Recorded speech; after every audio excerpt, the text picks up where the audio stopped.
Dan nanti hal terkait bagian dari mimpi ini pun teman-teman sekalian, itu Allah Subhanahu wa taala memberikan kelapangan kepada setiap hamba-hamba yang beriman, yang saleh.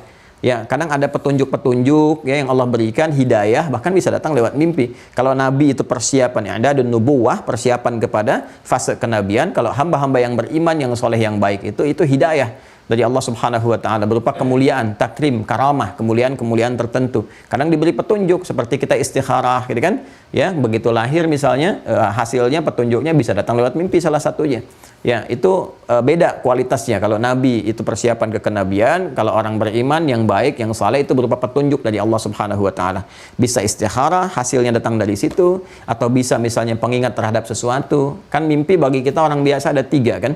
Ada 3, ya hadithun nafsi itu bawaan dari keadaan rasa di dalam jiwa yang tersimpan, ya lalu dititipkan kepada memori kita di akal dari kegiatan kita yang terangkum sebelum kita tidur.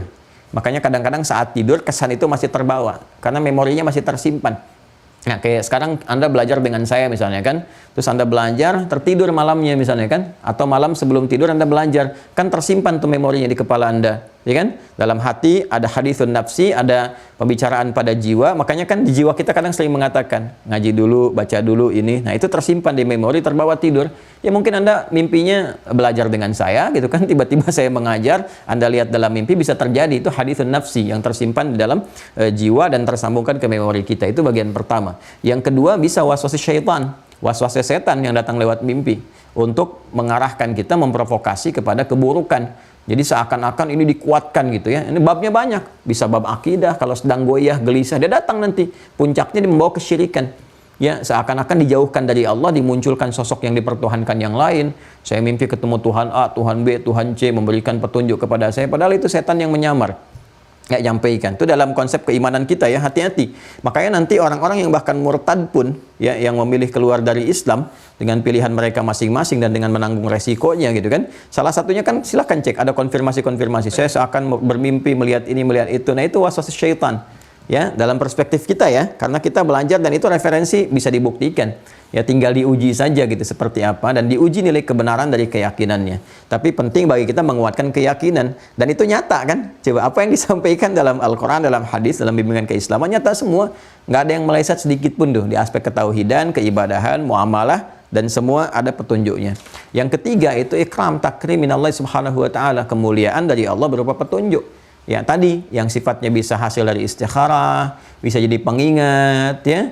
Ada yang tiba-tiba misalnya diminta karena dulu orang tua sering berdoa agar anaknya soleh, baik dan sebagainya itu kan. Tapi anak jadi salah arah dan seterusnya, tiba-tiba kemudian orang tua meninggal.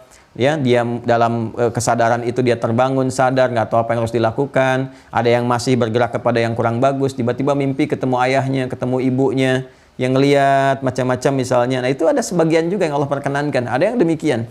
Seperti itu adanya.